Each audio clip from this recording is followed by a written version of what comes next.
Hello, everybody. I'm just waiting for Louis to log in. This will be sort of a general discussion. We haven't figured out a topic, but great opportunity to do a Q&A like we did last week. If anyone has questions, just type them into the live chat, and we will use them. We'll put them to use. And just have to be patient for a moment or two while Louis logs in. I hope it's not a case of having to reboot the computer like he did the last 2 weeks, but we'll see. It's been interesting. Hey there, Jeffrey. I see your login. How you doing? I'm just getting things set up here. What's happening in Oregon, huh? All right. Turn the phone off so we don't get bothered. And yeah, all we need is Louis.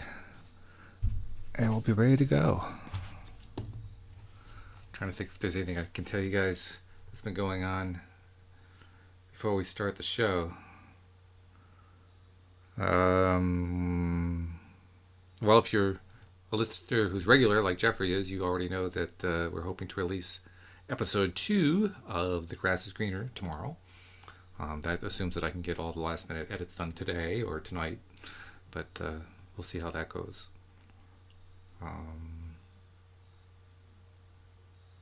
And I know that Alex is already working on episode 3, but I don't have anything else to report there. I'm drawing a blank. And there goes my video. Okay, so we're gonna have one of those days. Let's see if I can get back. Oh yeah, so now, yep, there we go. Okay.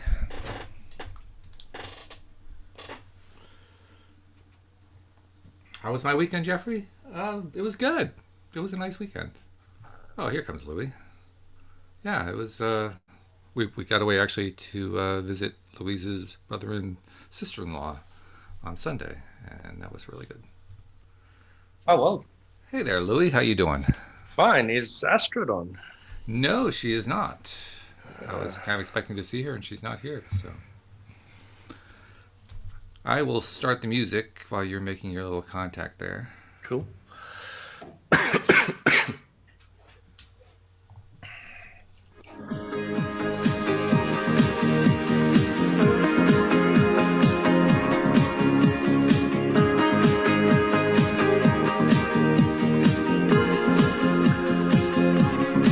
Welcome to LOA Today. I'm Walt here with Louis D'Souza. It's Monday, October the 28th, 2019.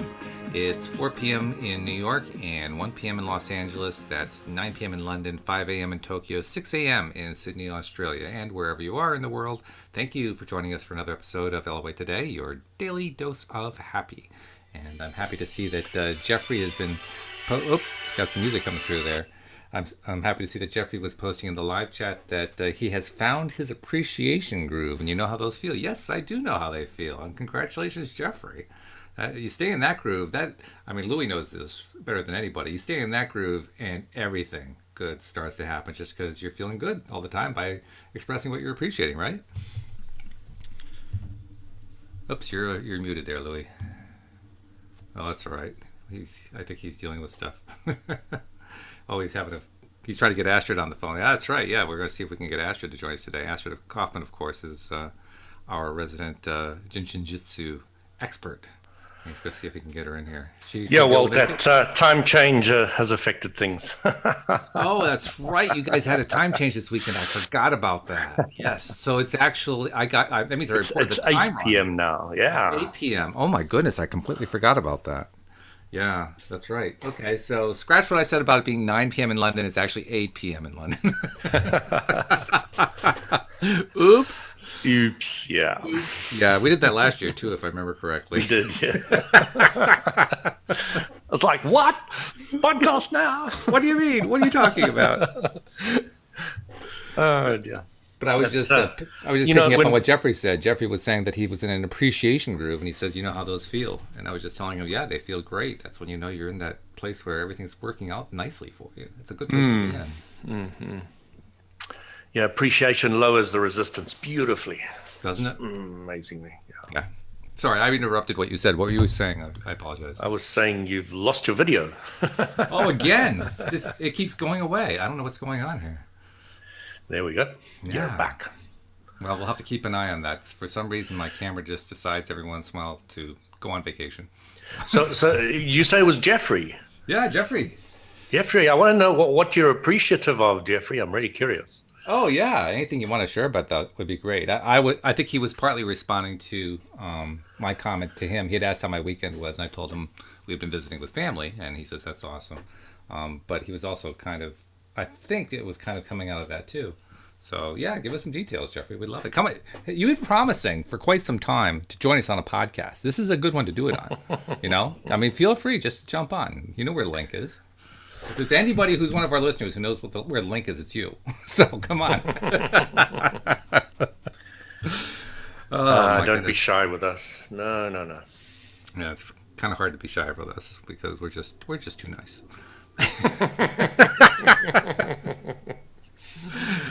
I'm not Except sure. when we're not. The people who know me well would say that. There's some people on Facebook who definitely would not say that about me today. Well, it was one of those deals where I'm seeing people post stuff that I know is just blatantly wrong, and I could have just left it alone, but I said no, you're missing the boat here. That's not right. Let's go the right direction here so that you can actually get this, so you can actually put this to use for yourself. And yeah, or more importantly, I was a little bit disturbed that people were giving messages to somebody else that was incorrect information, and so these people who are looking for guidance were getting guidance in the wrong direction. And I'm sure that they eventually would have gotten guidance in the right direction because the wrong direction would have produced the wrong results. But I figured I'd save them a little bit of sideways motion there. Video again, Walt. Oh, the video again. Okay, camera, you and I are going to have a little talk. I don't know what that's all about. It just doesn't like to stay connected. Let's try all the connections. Yeah, I lost you again. I'm just trying to plug everything in and see if that makes a difference. I don't know why that's happening. But anyway, how are things at your end? Anything new happening? Trying to think what's happened this week. So doing some more decorating in the house, which I'm really enjoying. Nice. You just feel good ripping things apart and sanding them and filling holes and then painting it, and all looks beautiful. It's amazing what paint can do. A little paint over almost anything will make it look good. Well, it's not really that. It's more making sure that the little cracks in the corners are like cleaned out and put some put it new in and then paint over it. So you've got the foundation really good. Yeah. And it's the same with the law of attraction. You really need to understand the law of attraction clearly, and then you can really appreciate it. Get that foundation of the LOA like spot on. That's a good observation, and it's very valid in relation to what I was talking about with those people online. Because if you don't have the right foundation, you're going to get, you can probably paint it, but you're painting over a mess that's going to show up later on, right? Mm-hmm. Yeah, you're painting over the old mistakes. And when you paint them over, that's like sweeping it under the rug. It's eventually it is. Those lumps are still there, and that's right. It don't look so cool, mate. and personally, I find it to be more confusing when you don't have the right information to plug in, because now you're trying to, we let's be honest, we may be working to connect internally. We may be learning to connect to our inner being and all that kind of thing. But ultimately, we use logic in order to understand some of this stuff. Mm-hmm. If the logic doesn't work, then our minds just kind of go boink, and we don't know what to do with it. Welcome, Astrid. There's Astrid. Hey there. Hello. Can you hear me? We can indeed. How are you doing? Wonderful. I'm sorry about the time lag. I completely forgot. I am sorry too. Louis and I did this last year. We completely forgot that. That's okay. It's an annual thing then. It is an annual thing, and we just neglected to remember that you guys go back an hour earlier than we do here in the States. So and it changes at different times.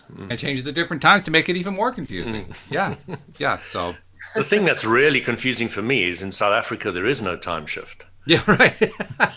So you come out here and you really struggle to get your head around the idea of shifting time. Like, time hasn't really shifted, guys. It's just an illusion. Well, that it is, yes. And it gets darker. So that's an so interesting what are we point, talking about? Well, actually, that makes an interesting topic right there. Time shift. Because time shifting is something I've actually experienced. I'm kind of curious to know what Louis' take is on this, but I got into talking with it. Let's see, who was I talking with? I think I was talking with Linda Armstrong.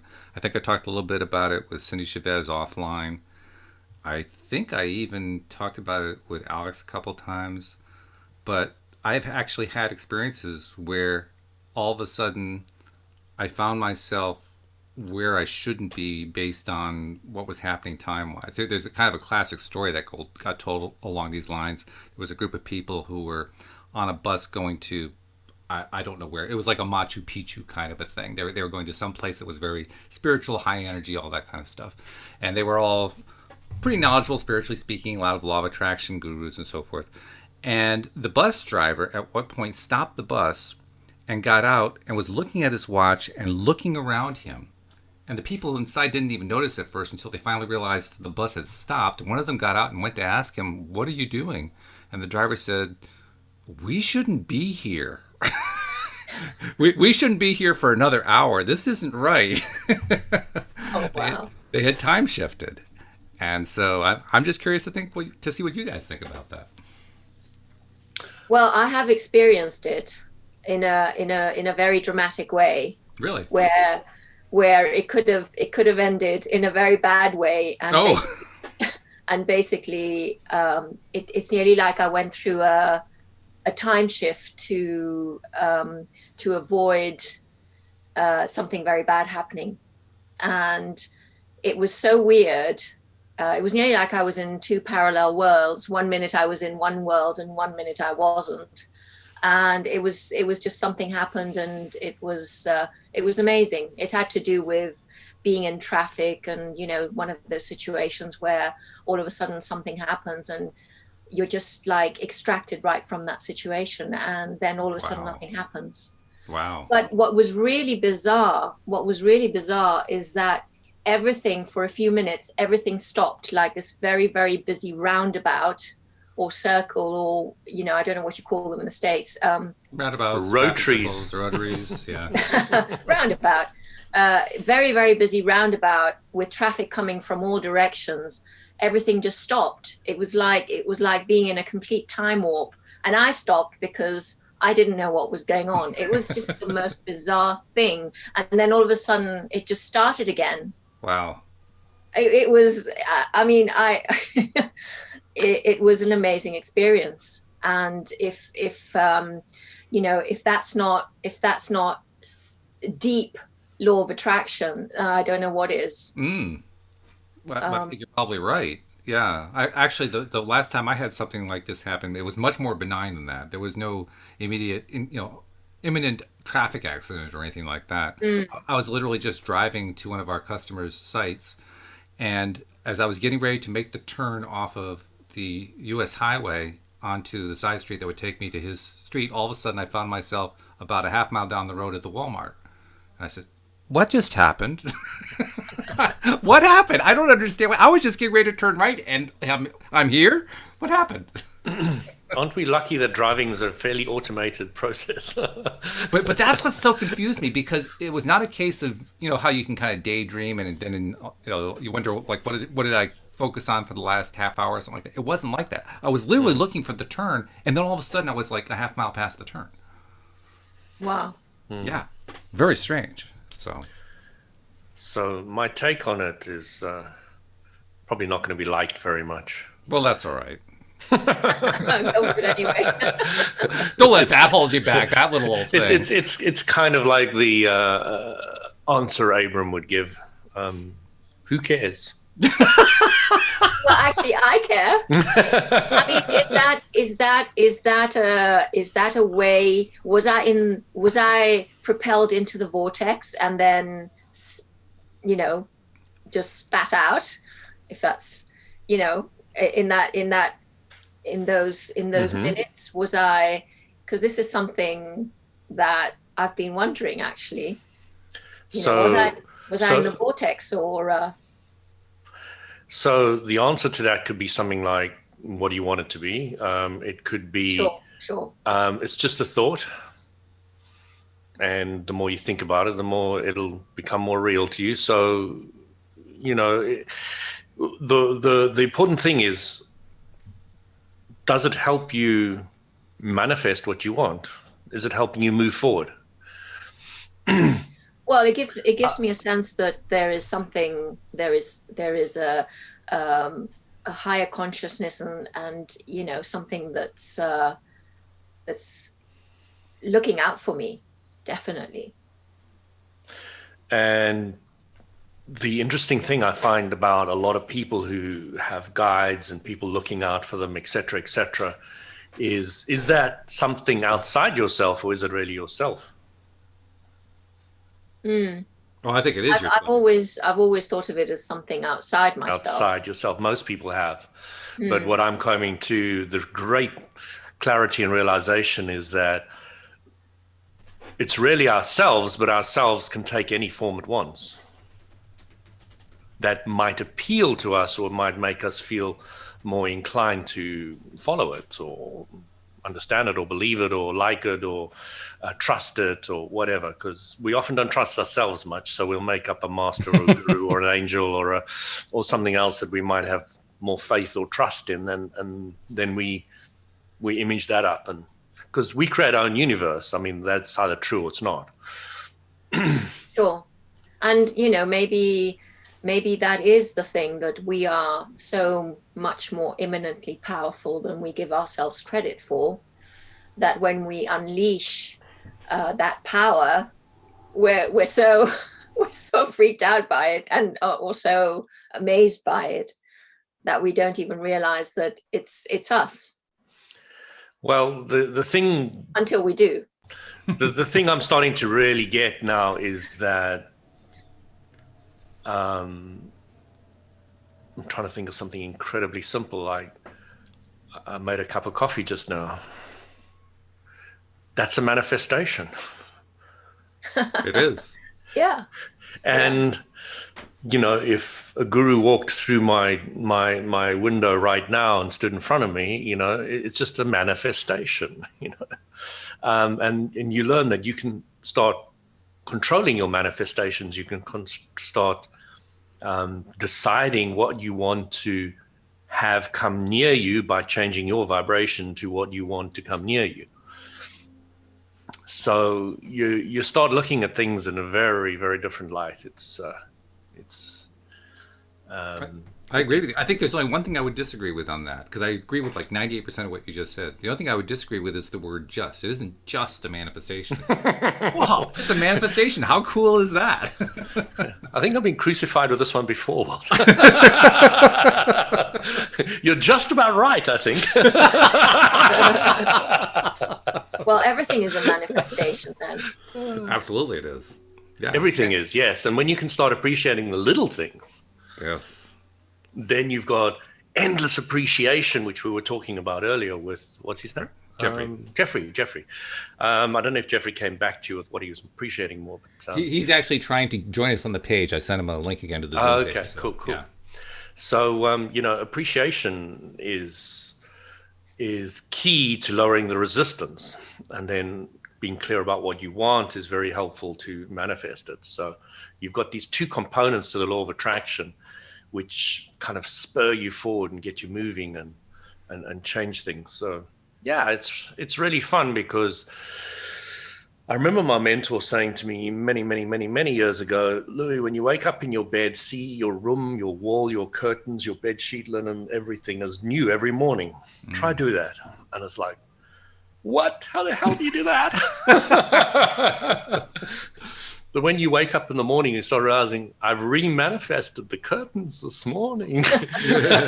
You start looking at it slightly differently. It's not like it needs to remain a curtain anymore. You now see the flexibility of the vibration of things. Well, either that or else your mind is starting to boggle. And that usually happens with me whenever I try to do that same exercise of reminding myself. I don't quite say it that way. I just simply remind myself, I manifested everything in this room. And my mind goes, boink, what did you just say? It can't quite grasp it at times. Other times, sometimes I can get like little glimpses of, wow, that really is true. And there are other times my brain is saying, no, don't take me there. That hurts. Yeah, I don't get that hurt part so much anymore. I really get the, I'm creating all this, I can change it. I'm creating all this, I can change it. So even if those thoughts hurt me, I'm just changing the thoughts. That's and true, you're just twisting everything until you're getting to that delicious stage where you're just lapping everything up and whoa, this is cool. Well, it's like a muscle, isn't it? It's like a muscle that you're flexing.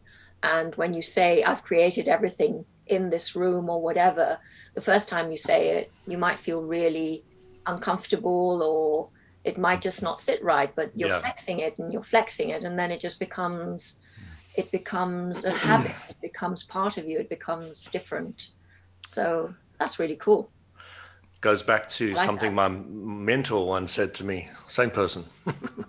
She said, Louis, practice. Practice. I said, yeah, okay. She said, practice. I said, okay. She said, practice. Practice makes manifest. Practice. And she went on for half an hour. And I said, okay, I got it.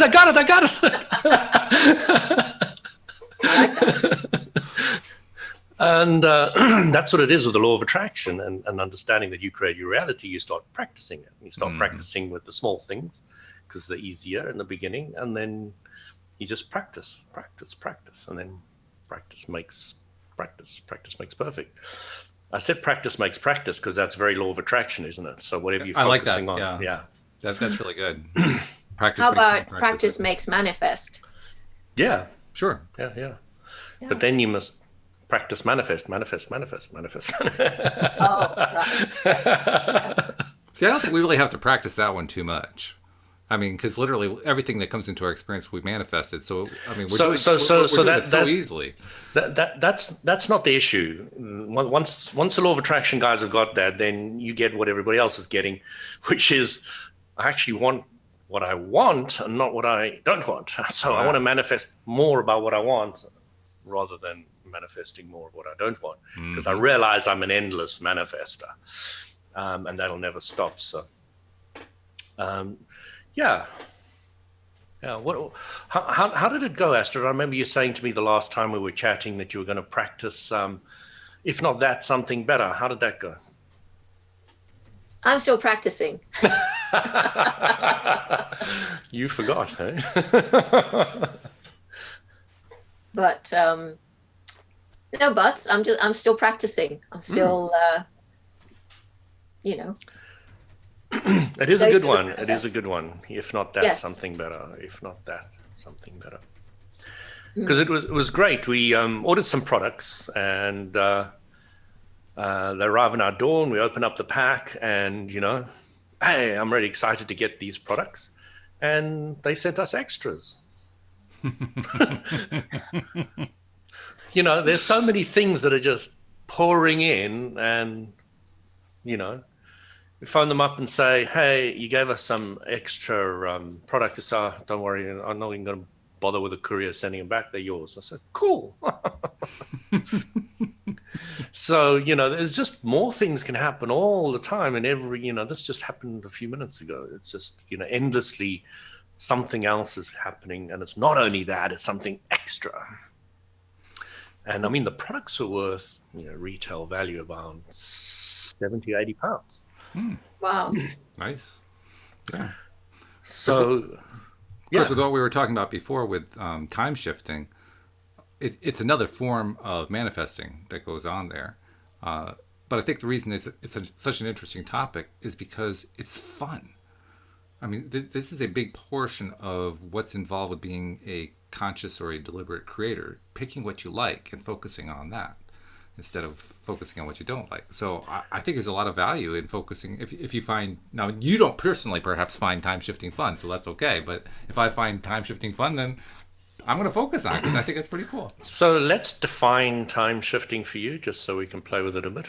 Okay, for me, time shifting is where it seems from my perspective that I was at a certain time, certain hour, minute, second, and then suddenly I either moved forward or backward instantly by some quantity of time. In that case, it was probably about a minute. So if you're understanding the law of attraction, our higher selves or our thoughts or our non-physical selves created the physical universe, which created the illusion of time. Mm-hmm. Which means that you have the ability naturally to play with it if you start understanding it.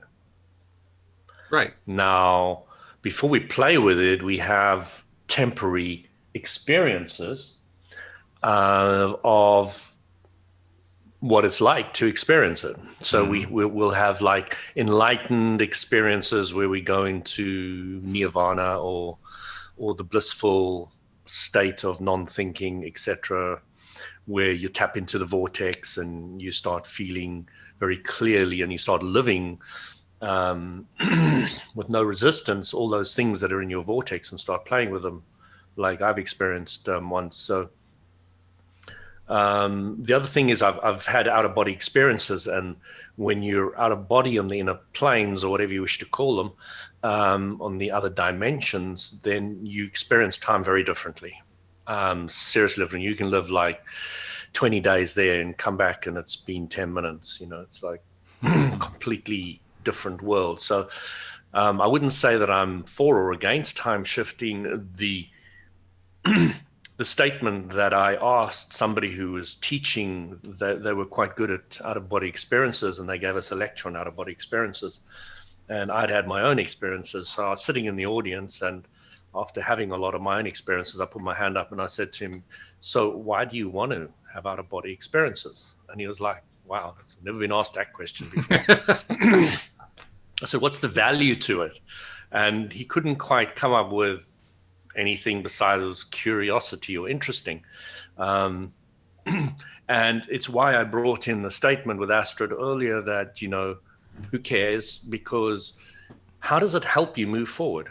So I don't mind. I've had such a vast and array of different experiences come into my life, but are they of value? Well, I guess in that context, yeah, I can see what the value is. The value is that because I like it, because I enjoy it, it helps me to focus my attention on it. And in my focusing attention on it, I learn more about it. I learn more about the fact that, like you said, time is an illusion, and it turns out I can actually shift time. I can shift my experience of time, and that's fun. This is one of the things that Richard Bach likes to talk then about. If you go back to Abraham Hicks's teaching, fun is really, you know, one of the best things you can do, because it means it's a higher vibration, means you're more in alignment with everything you want, which can allow everything that you want to come into your life, and so you can manifest it, which goes back to the real reason you want it is because it brings you closer to an understanding of how to get what's in the bank into your pocket. And it's what Abraham says as well, that, you know, the reason you want to get into the vortex is because it makes you feel good. Yes. Mm-hmm. And that's the easiest way to get into the vortex, is just for the purpose of it helping you feel good. Mm-hmm. I feel good. I feel happy when I'm there. I feel happy when I'm in the vortex. I feel good when I'm in the vortex. It's fun when I'm in the vortex. Life is fun when I'm in the vortex. Mm-hmm. And then you can milk that and stay there a lot longer than if you get very specific. I was enjoying that rampage of appreciation. I was starting to write. Yeah, we should milk it. Let's milk it.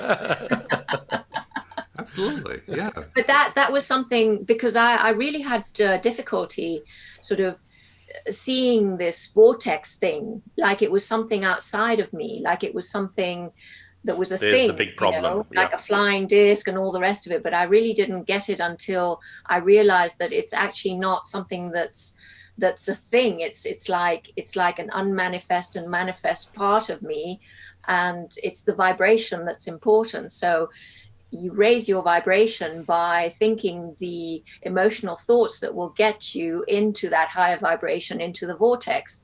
And simply put, if you just say, I want to be in the vortex because it makes me feel good, bang, it's so much easier to get in there. Yeah. So Astrid, you hit it bang on the head. So Abram does this little spiel where you're non-physical before you come into this physical universe, and your non-physical self takes on this vibration interpreting machine, and the two together play the game of the physical being. Now, a lot of us don't get that, and all the religions teach you got a soul, but, where's the soul, and does it stay with you or leave you, and, on all the rest of it. But once you kind of get that, you wouldn't have a physical body if you didn't have this big non-physical part of you floating around all over, inside, outside, everywhere. That is your power for you to tap into everything you want. You carry it around with you all the time, and you can't not. Even when you die, it's still there. It is a permanent fixture. And you start realizing that it vibrates at this vibration, and your physicalness vibrates at that vibration. And when you're getting into the vortex, all you're doing is you're coming up to yourself, your inner self, and then you're dropping out of it. And it's that dropping in and out, which is beautiful, because that's the contrast. And it'll never come down to your level. It'll always stay up there. Yeah, they do. Yeah, Abram makes that very clear. Yeah, that's right. And that was another realization, that is very important to have, is that vibration never comes down to your level. You always need to go up to its vibration. Abraham doesn't come down to Esther's level, even though she desperately wants them to come down to her level. Come and play with me in the mud. I feel awful, and I want you to come and play with me in the mud. And no, that's not what they do. By the way, Jeffrey was running into technical difficulties connecting to us on Zoom, so he's back to just being in the live stream audience and chatting. He says, I am appreciating this conversation. I appreciate that I can be a part of it in my own way for right now. I appreciate that everything will happen to me when it is supposed to happen. And I appreciate that you three are saying exactly the things I would be saying. So cool. Nice. Yeah. Thank you, Jeffrey. How's that for a high five, Jeffrey? Yeah. Really good. And digital high fives. Digital high five. Yeah, right. DH5. Yeah, okay. But all those things all add to the same thing, and that is despite what he was trying to join us on the Zoom platform for whatever reason that wasn't working, and he's still enjoying it. He's finding a way to like it. He's finding a way to say, I like what's going on here. This is good. So that flexibility is what is ultimately important. Yes. Is no matter what the scenario is, the fact that I was a few minutes late because I got the time zone wrong, not stressing about it, just let me get the pieces together of the puzzle so that I can get my microphone and my screen and log in. Yeah, let's just get that done quickly and easily. And I'll be on in no time. And really, it took me the quickest I've ever taken, ever. Me too. It was completely amazing. Relaxed. Me too. Relaxed. It was like boom, boom, boom, boom, boom. And there, I'm on. Great. Hello. That was amazing. I've never done that before. That's fun. That's good. Yeah. Well, that's when you know well, it's also when you know you're in that vortex. That's when you're feeling good. Yeah. Because everything goes right. It's like it's what I call the green light feeling. You're driving along and every light turns green, every single one of them. And after a while, you say, "Wow, geez, I wonder how long this is going to go. This is great." Yeah, when that comes, it's cool. When the other shoe's going to drop, and boy, as soon as you start thinking that, it drops.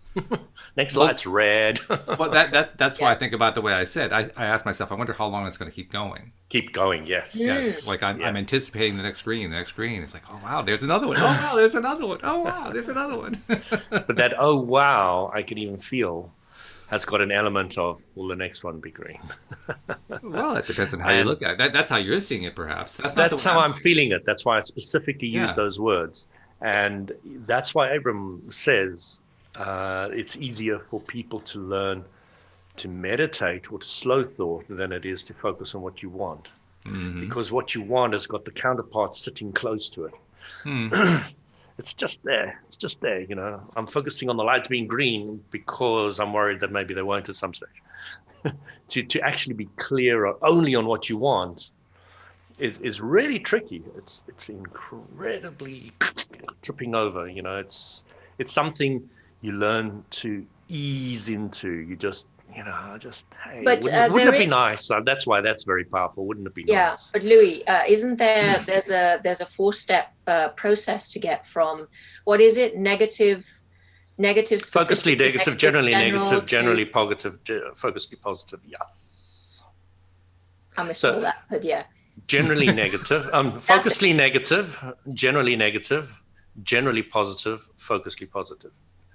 That's it. Yeah, that's it. So what I'm saying is, even once you've worked yourself up that scale on a subject, like green lights, okay, it's still tricky to remain on that other edge all the time. Oh, I'd say practically possible, exactly. Yeah. So what I'm saying is the contrast kicks in at some stage, and you can hold it for a little while, and if you can hold it longer than 14 seconds, then the universal law of attraction will amplify it. Yes. Okay. But the important thing I've learned is to appreciate the negativity. That has been the huge thing in my life with the Abram teaching, is like, wow, I'm negative. That's great. That means I know what I don't want. Now I know what I do want. That's cool. That's cool. So how quickly can I turn? And that becomes very clear after a while. So and then there's no worry about dropping back into the negative, because you don't look at it as negative. You now look at it as an expansion point. So it's like, cool, I don't mind bouncing back and forth, because that's the design of the physical universe. Why hate it? Why have problems with it? Why stress about it? Why get angry about it? Why? So the fact that you feel negative means that you haven't caught up with the expansion that is happening. Yes. So if you realize that, then, well, I mean, it takes a little bit of time to realize that and to work your way through that. But I mean, that's what Abraham says. It's just the expansion that's happening, and you haven't caught up with it. That's why you feel negative. Mm-hmm.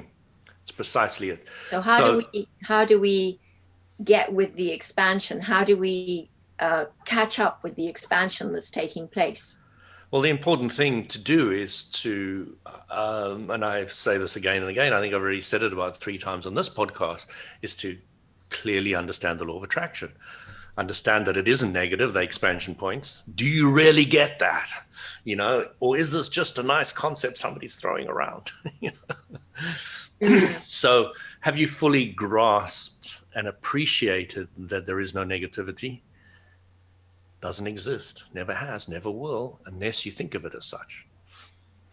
I think there's another way of thinking about the same thing, because as I think about the way you're wording it doesn't really match with the way I think about it, but the pattern does match. So let me tell you what I mean by that. Go back to the green light example.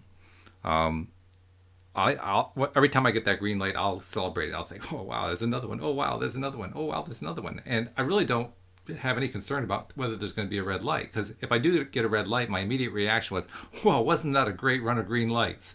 Yep. Like I don't even care about the red light. The red light was irrelevant at that point. That is absolutely perfect, Walt. And from somebody in your position who has studied the law of attraction, understands it, that is the length and depth and breadth of the understanding that you should be living with, and the way you should be creating it. And you know, I give you full marks for that. You know, that was a test, you get 10 out of 10. But a lot of our listeners are trying to understand the law of attraction and to grasp how the whole process works. So, the whole thing that remaining positive is really challenging, but you have now taken the red light as not a negative now. It's like, it's a positive because you're now appreciating all the green lights instead of focusing on the red light. Yeah. So you've now taken a potential negative for many people, and you've now said, wow, this is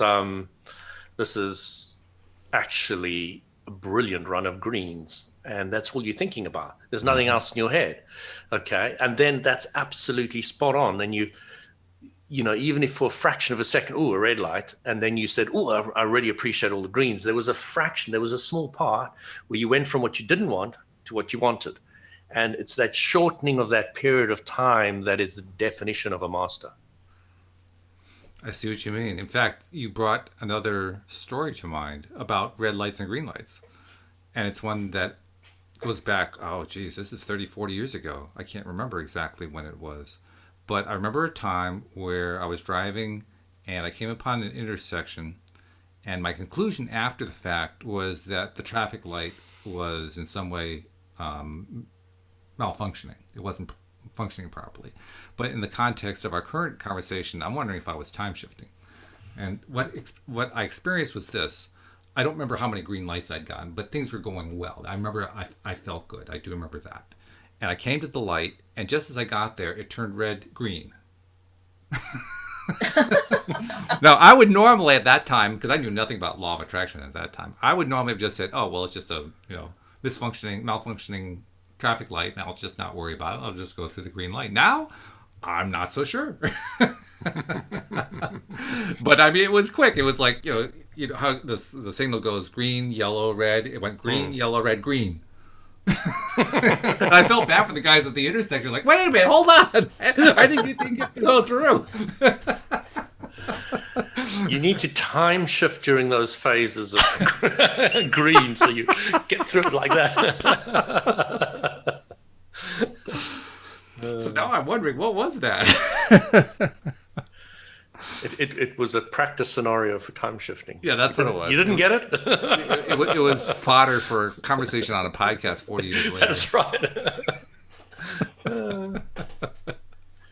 So recently, I got the Jaguar, and I've been absolutely stunned at how much I'm appreciating it.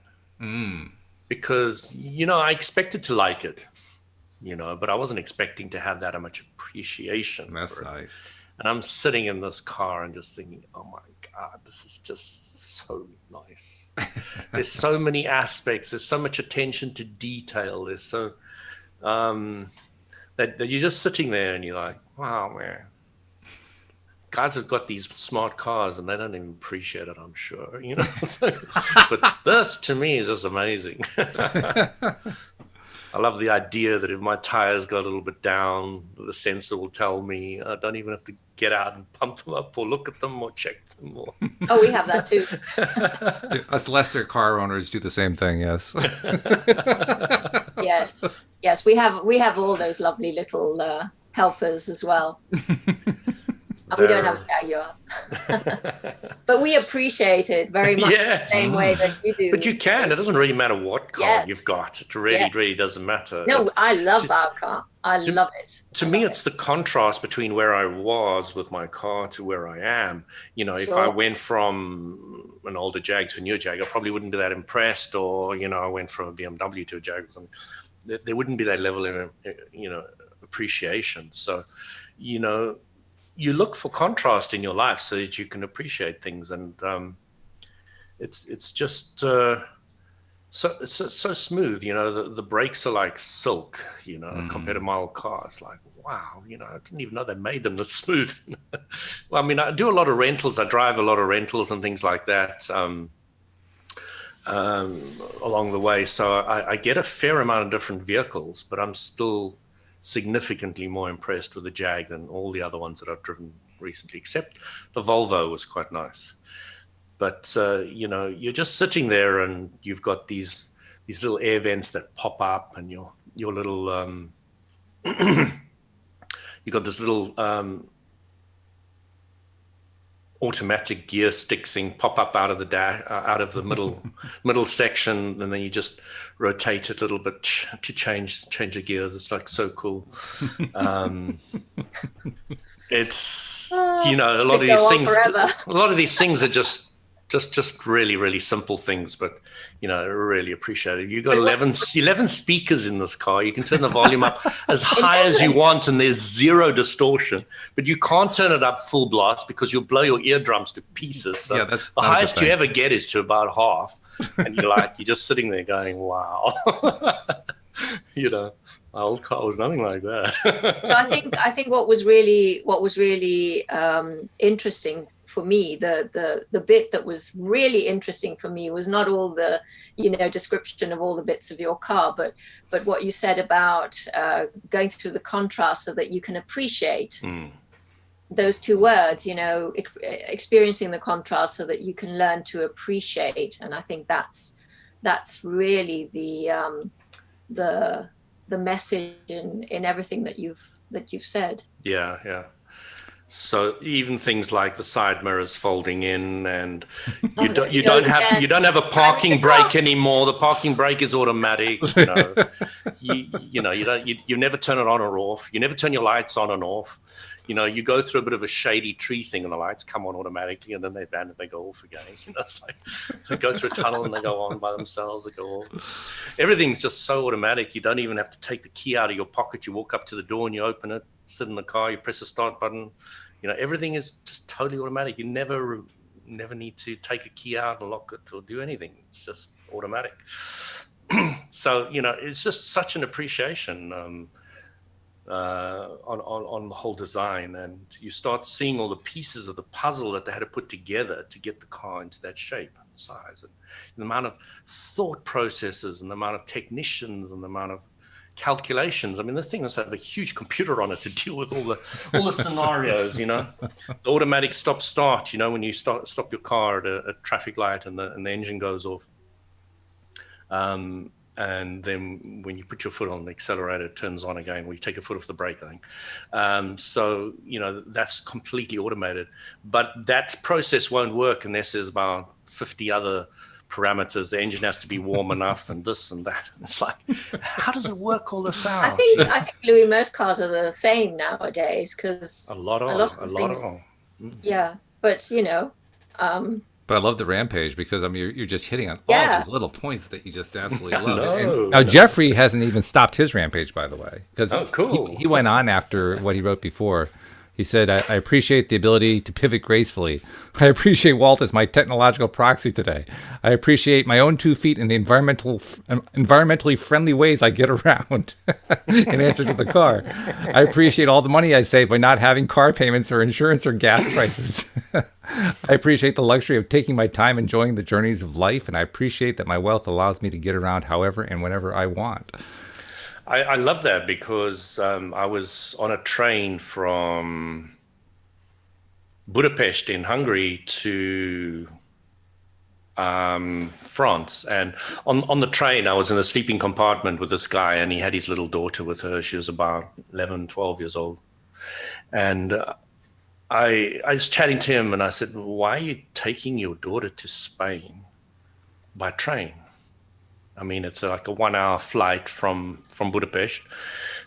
So he said to me, "Well, I don't want her to have the idea that time and space is so short, like just flying there just takes 1 hour. I want her to actually see that it actually takes a heck of a long time to get there." So I'm taking her via train this time. And it's like, wow.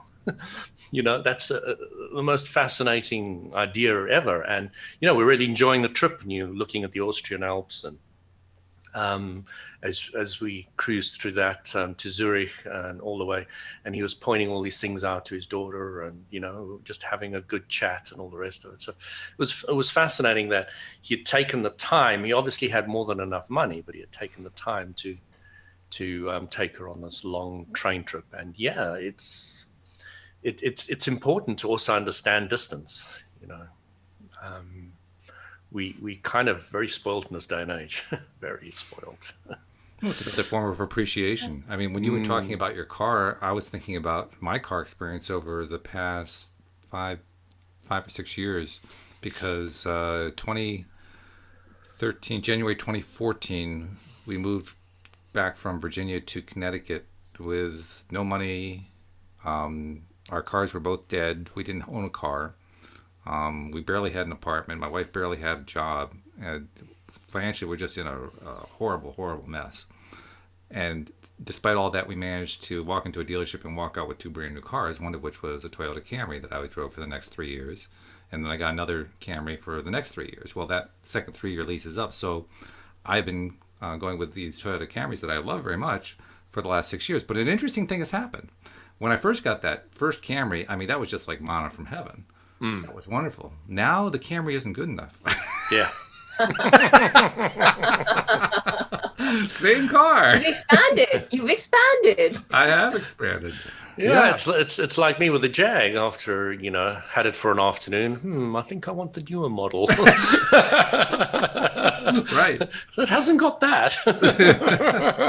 I would like that. I want that. So yeah, I mean, when you start understanding that it's contrast that's your teacher, you stop having such a headache about the rich man and their stuff, because you're realizing that everybody's just playing with contrast. Yes. And just different people are playing with different contrast, and who cares what contrast anybody's playing with? Mind your own contrast.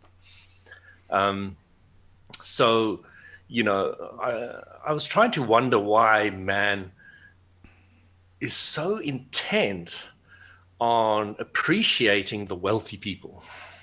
Okay, or some people aren't, but hey, you got that angle too. But I'm talking a lot of people like really, well, they've really made it. They've done it, Yeah, that's look a really at the house. question. And then I was starting to, what are they looking at? And then it's like looking at the house, you're looking at the car, you're looking at their clothes, and they're looking at physical manifestations. Yeah. Okay, so you start realizing that the reason a lot of people appreciate the wealthy people, respect them, I suppose, not necessarily everybody appreciate them. Some people can't stand those That's true. Snotty-nosed rich bitches.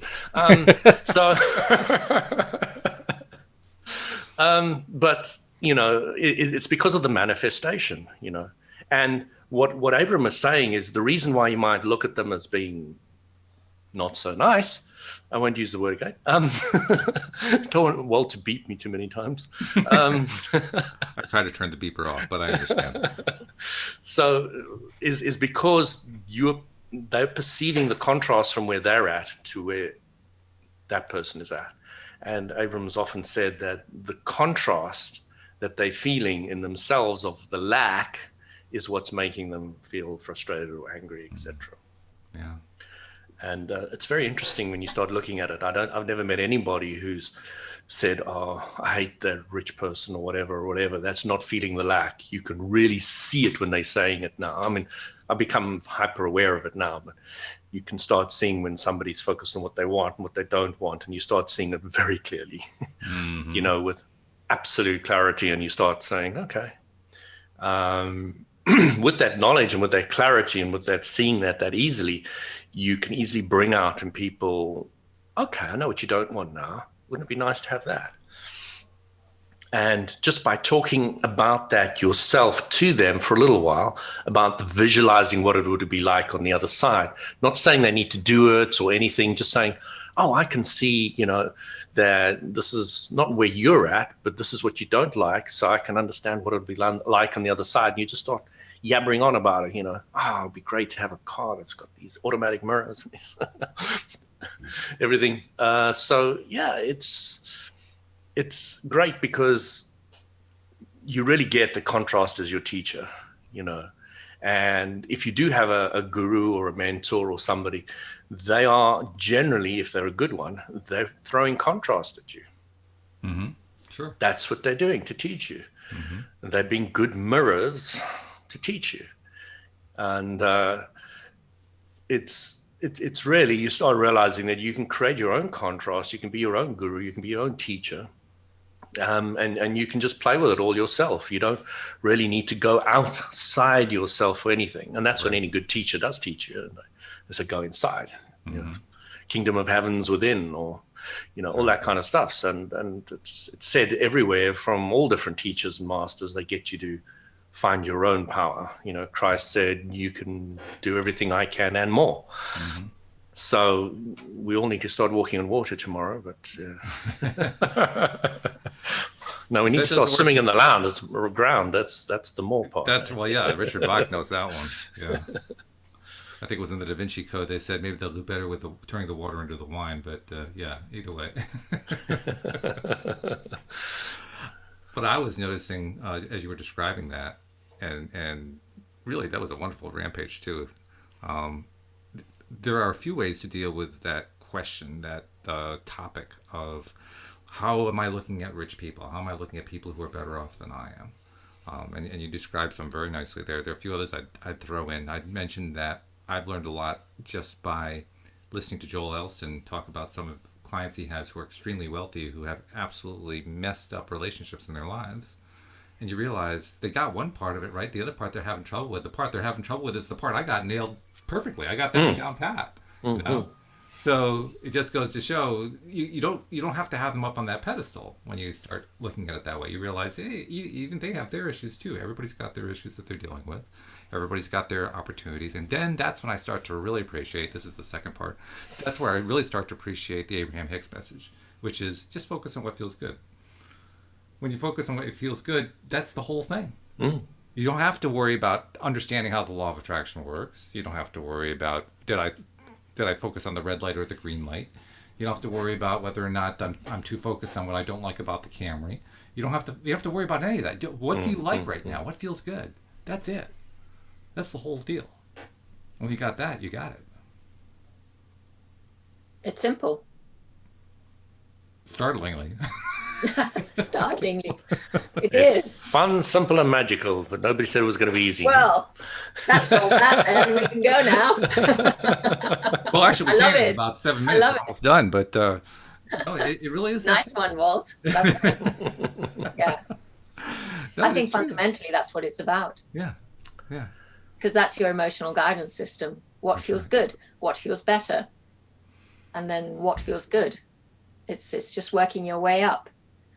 And it's good to know. It's good to know what that table of emotions is in a way.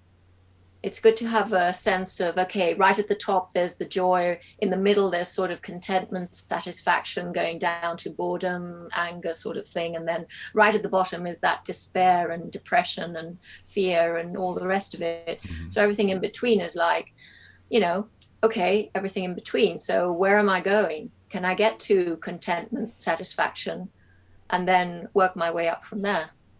It's a really great guidance system. It's a great table of emotional states. Yeah, the thing that I'm loving what you're saying, Astrid, goes back to my point I mentioned earlier, is understand the law of attraction / Abraham Hicks teaching. Because Abraham Hicks teaching is a little bit more than LOA. So you're pointing out the emotional guidance scale, and you understand it. You memorized it, okay, which is part of the learning process. And I found once I memorized it, depression, revenge, rage, anger, frustration, don't care, hope, expectation, etc. Once you know that scale off by heart, when you can live it, and when you see somebody in depression, you're immediately thinking, revenge. How do I get them into revenge? But yeah. But you're not thinking how to get them into happy. You know what I mean? No, immediately. You're quite clear that let's get them the next step. Mm-hmm. Let's get them the next step. Yeah. And it's so much easier to help people. You really feel empowered. And I was always saying the other day to somebody, the biggest advantage anybody will get from the law of attraction, bar none, is the beautiful sense of being able to dream again and to have your dreams manifest. And to me, that's the most beautiful thing that LOA has allowed me to do again, is to dream. Because I didn't realize that not believing in my dreams, not believing I would manifest because of my previous experience, was hindering me as much as it was. I mean, I had no idea until LOA just blew the lid off that completely. I can think of anything I want, and I don't need to go out and get it. I just need to hold the image of it. That's my job. That's my job. The universal law of attraction of its own power can help manifest anything in many different ways. All I need to do is just hold a little bit image what I want in my mind for a while. And that's very empowering. It's so empowering. It truly is, and it's a wonderful thing to have grasped those little nuggets. I mean, we say those nuggets, and somebody who hasn't gone through the amount of well, I don't want to say experience, but practice with this, struggling with it, learning it, whatever, may not totally grasp what it is you're saying. But there's a beauty in what you're saying. There's a beauty in it, and a piece in it that's just amazing. You made a comment earlier too that I was kind of thinking about when later on you were talking about the guidance scale. You made the point about I don't remember how you phrased it exactly, but celebrating is the way I would say it. Celebrating that negative thing that happened. I think perhaps another way that I would prefer to say it would be embracing it. And it raises an interesting question that therapists deal with every single day. If you're dealing with depression, how do you embrace depression? Because that's essentially what you have to do there. It's not easy to do. Well, it's not difficult if you break it down to the basic logic, is that depression is a contrast, and you know what you don't want, don't you? Most depressed people have a fairly clear idea what they don't want. Mm-hmm. Yeah, it's what they do want that they have trouble with. Yeah, but write down what you don't want, and then on the next page, write down the opposite of it. And it's so simple that it's not fully understood, because the challenge is what you don't want on this piece of paper and what you do want on that piece of paper, the gap's too big. Mm-hmm. Exactly. Okay, so the Abraham Hicks now says, well, here's the middle part. Mm-hmm. Mm-hmm. Okay, and take that small step up. Yeah. I mean, really, there's a huge difference in vibration between revenge and depression. Yeah. I mean, they're cheese and chalk. And it's definitely lighter going to revenge. Definitely feels better. And we're not saying that you should actively act out revenge. We're just saying get to the feeling part of it. I mean, acting revenge will probably get you into more of the negative stuff you don't want. So I'd probably stay away from that. Well, I like the way Abraham puts it. When you get into the revenge state, they'll give you some more pills to keep you depressed. Yeah, that's true. Oh my goodness. You're just too difficult to handle now. Yeah, just medicate it. It'll go away. Right. No, that's not true, actually. But hey, with 1 minute left, I want to make sure I remind people who are not yet subscribers to become subscribers. And I have to say, this has been paying off doing this, because we have had this huge influx of new listeners I've been over the last 4 or 5 months. It's been fabulous. So if you're among those who are not yet a subscriber, just go to the homepage of our website, loatoday.net, and it will walk you right through the process so that you can become a subscriber and get all 5 episodes we're doing every week. So become a subscriber. I'll do the short version today. I won't do all the other stuff. I'll just leave it at that. But Astrid and Louis, thank you for all your insights. And yeah, thank you, Walt. Thank you very much, Astrid. And I just wanted to thank all the listeners too. If you guys have got any questions, please don't hesitate to either come on live or just put them on the website so we can answer them. Or just do like Jeffrey. If you can't come on live, just go to the live stream and type your stuff there. We pick it up. It's just it's the same thing. So absolutely, yeah. Without our subscribers, without our listeners, it wouldn't be nearly as fun. It's so much more fun having all those people listening, and it gets more and more fun every day.